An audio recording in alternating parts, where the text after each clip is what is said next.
Did Jesus light the menorah?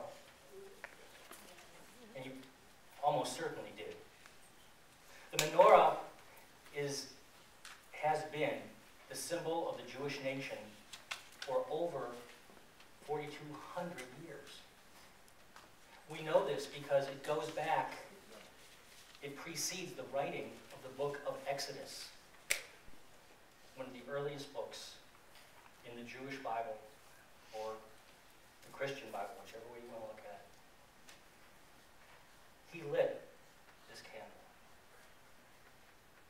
I share this as a reminder of what Reverend Suzanne has already reminded us, that Jesus was Jewish from his first breath to his last. No, yes. He was often referred to as rabbi or teacher. And he said he didn't come to destroy the Jewish law, but to fulfill it. The law he was speaking of was a code of conduct that dated back 2,100 years before his day. A code of conduct that we know as the Ten Commandments. Now, the Ten Commandments, we know the story. It was on 2 stone tablets brought down the mountain by Moses. What many don't know is that there were originally 3 stone tablets. And when Moses began to bring them down, he found all 3 too heavy to carry. And this is when God uttered that ancient prescription. Take 2 tablets. And call me in the morning. And call me in the morning.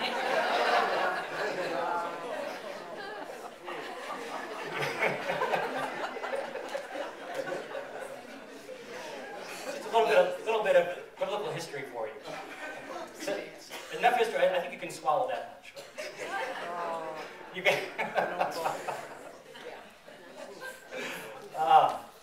So we are in the season of Hanukkah, the season of lights, and we are entering into the season of Christmas. And at heart, Christmas is a birthday celebration. If you look at it, like, well, what is it about? Really, what started? It's a birthday party.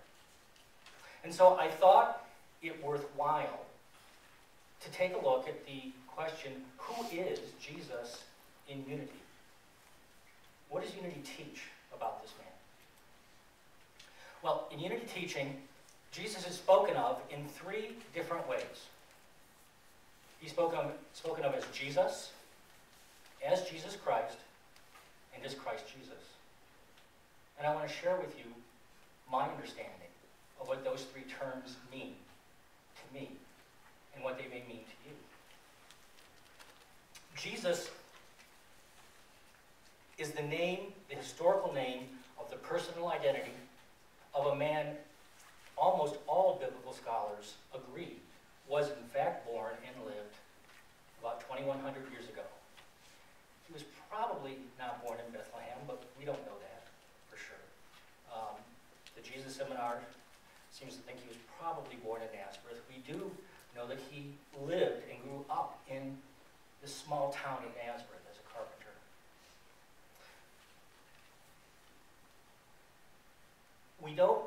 Unity does not have a teaching. I mean, I never saw one, and I went back to the books this week to check to see if I could find any teaching on the virgin birth. And unity doesn't have one to the best of my knowledge. And it's not that unity says that it wasn't a virgin birth or that it was. Unity as a movement really doesn't, we're not invested in that. That's up to each of us. It's an affirming tradition. And what we do teach, we have a very strong teaching tradition on, is that Jesus knew himself to be both fully human and fully divine. And unity teaches that we are both fully human and fully divine. And if there is any difference, between Jesus the man and you and me, I believe it would only be found in the degree to which we accept our true divine identity. That we step into it, that we live from it, are informed by it, and love as it.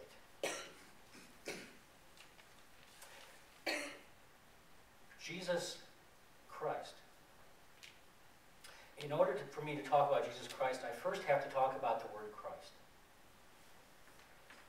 And so I would like us to turn to a definition of Christ from a book called The Revealing Word. It's a spiritual dictionary written by Charles Fillmore, and we have this on page 2 of your bulletin. And let us read this definition of the Christ together. You'd probably like to read. Deep breath in. Let's begin. Christ abides in each person as potential perfection. Each person has within him or herself the Christ idea, just as Jesus had. Each person must look to the indwelling Christ in order to recognize their divine origin and birth. The Christ is the divine pattern of humankind in the mind of God. It is that pattern, that one pattern out of which each of us has been born, out of which you have been born, and you have been born, and you have been born. And, well, maybe not, no, you too.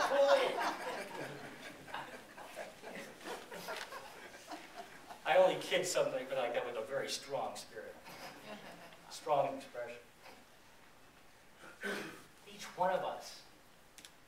There are those days that I go, yeah, this is what we believe, but it wasn't me. I mean, I wasn't born out of that divine pattern. I'm not showing up that way. You know, here's what I believe. More days than not I do. And what I know of you, because I get to live with you and work with you and create with you and play with you and sometimes mourn and grieve with you, you do too. You do too. You, on most days, show up with that divine perfection. Know that. Know that about yourself. Hence, when we come to the term Jesus Christ, what that term in unity means is it's a time in his life when this man began to more fully and fully understand and accept who he was and is. As a true child of God, an expression of divine love. And we don't, in unity, believe that he was born fully baked. We believe that he had to go through a growth and a learning and a maturation process just as each of us has to go through. That he did it, in my estimation, so fully and so completely. And why do I believe this? I don't believe it because somebody told me. You know, Jesus is our primary way shower, and he is the most divine expression of God that's ever walked the face of the earth. I don't know if he is the most divine expression of love. Maybe one of us is. I don't know. I don't need to make Jesus the only one. And I know, because of what the relationship I've developed with this man, what an amazing expression of understanding and love that he is. And here's why I believe it. His divine identity was so strong that it enabled him to say, see, back in his day, love thy neighbor as thyself, he didn't make that up. That was already there. The religious leaders of the day were already teaching that. However, the word neighbor referred to another member of your tribe. It wasn't another member of another tribe, another nation, another culture. Within the Jewish context, it was another Jew. Love your fellow Jew as you would love yourself. Not necessarily love your fellow Syrian as you would love yourself. But Jesus, his depth of understanding led him to teach something radically different. He said, love your enemy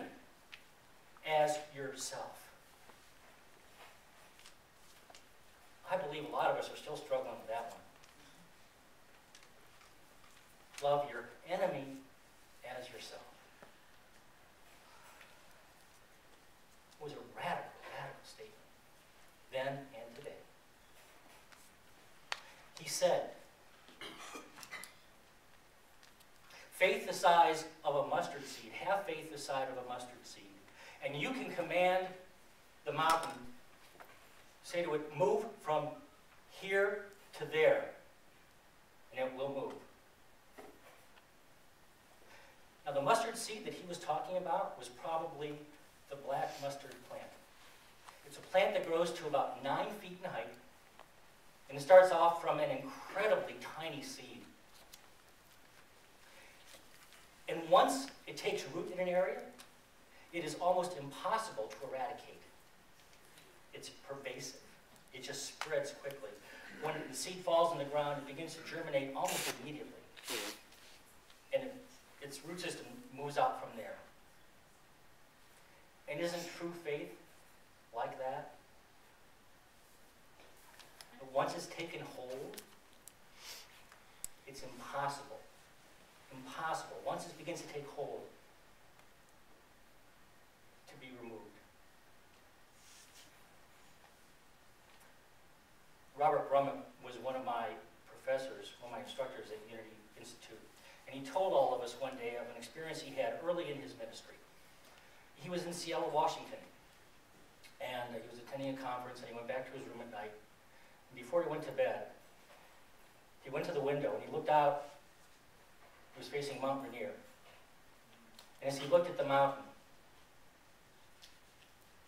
he looked within himself, and he affirmed his faith.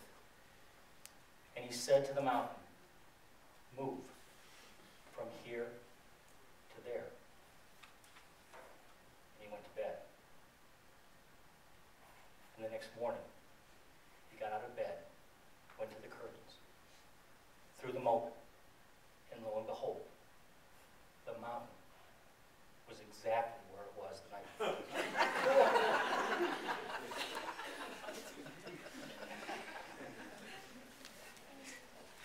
See, that wasn't the mountain Jesus was speaking of. The mountain that Jesus was speaking of is that inner mountain within us. The mountain of doubt, the mountain of fear,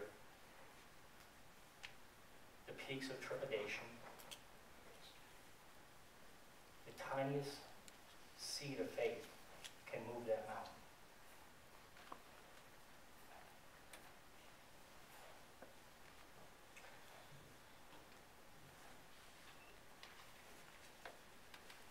Jesus said he came to fulfill the law.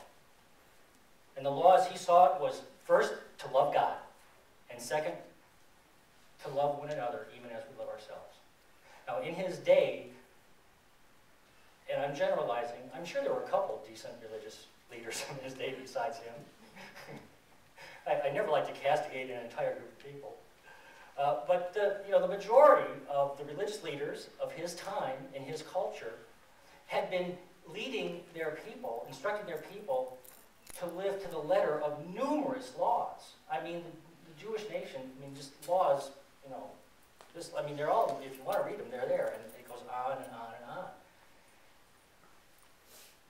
And they were instructing their people to live by the letter of the law, but they were completely missing the spirit of the law, both literally and figuratively. They said on the Sabbath day, the day is a day of rest, and no man, woman, or child can do any labor of any kind on the Sabbath day. That was what they taught as the law. So on a Sabbath day, Jesus walked into a synagogue, and he saw a man standing there with a withered hand. It was so withered, so deformed, that it was useless to the man. And the Pharisees were watching Jesus to see if he would cure him. For if he did, then they could accuse him of breaking the law, and they could bring him down because they felt threatened by his teaching. They were losing their power.